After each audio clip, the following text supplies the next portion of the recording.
అసలు ఎవరు పోలేరమ్మని ఎందుకు పూజిస్తారు? చాలామందికి తెలియదు. అసలు పోలేరమ్మ అంటే ఒక దేవత. ఆమె గురించి మనకి అసలుకి ఎందుకు పూజిస్తారో కూడా తెలియదు. ఈరోజు మనము ఆమె గురించి తెలుసుకుందాం.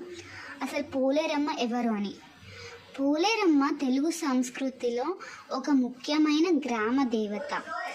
ఆమెను ప్రధానంగా పేగు, మాసూచి వంటి వ్యాధుల నుండి గ్రామాన్ని కాపాడే దేవతగా కొలుస్తారు. ముఖ్యంగా ఆంధ్రప్రదేశ్లోని అనేక గ్రామాల్లో పోలేరమ్మ జాతరలు ఘనంగా నిర్వహిస్తారు. ఇప్పుడు ఆంధ్రప్రదేశ్ రాష్ట్రంలో ఈ పోలేరమ్మ జాతరని ఎంత గ్రాండ్గా సెలబ్రేట్ చేస్తారంటే చాలా గ్రాండ్గా చేస్తారన్నమాట. మన తెలంగాణలో అయితే తక్కువ. చాలామంది తెలంగాణలో సంస్కృతంలో అయితే ఎల్లమ్మకి పూజిస్తారు. అలాగే మన ఆంధ్రప్రదేశ్లో అయితే పోలేరమ్మ జాతర ఎందుకంటే మాసూచి, పేగు వ్యాధుల్ని అరికట్టిన దేవత అనేసి పూజిస్తారు. ఇంకోటి పోలేరమ్మ కథ గ్రామంలో తరతరాలుగా చెప్పుకునే ఒక జానపద గాథ. ఈ కథలో పోలేరమ్మ ఒక శక్తివంతమైన దేవత. ఆమె గ్రామ సరిహద్దులను కాపాడుతుంది. ఆమెను గ్రామ దేవతగా పూజిస్తారు.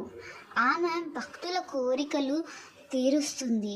గ్రామాన్ని అన్ని కష్టాల నుండి కాపాడుతుంది అని నమ్ముతారు. అందుకే పోలేరమ్మ జాతర ప్రతి సంవత్సరం సంవత్సరంలో ఆంధ్రప్రదేశ్లో జాతర నిర్వహిస్తారు.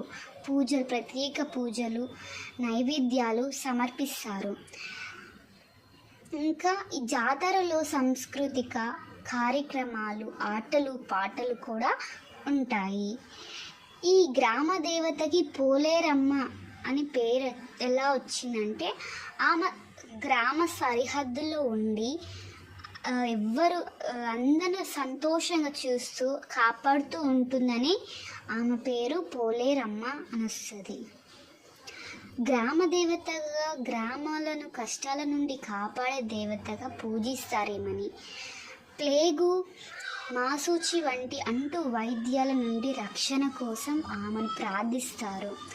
ఆమెను శక్తి స్వరూపిణిగా భావిస్తారు. గ్రామంలో ఐక్యత, సంతోషం కోసం ఆమెను కొలుస్తారు. ఇలా పోలేరమ్మ స్టోరీ అనేది ఇంత పెద్దగా ఉంటుంది. ఇంకా చాలా ఈ లోతుగా వెళ్ళాలనుకుంటే పోలేరమ్మ గురించి ఇంకా తెలుసుకుందాం. నెక్స్ట్ పార్ట్ చూడండి. Please subscribe my channel for more videos.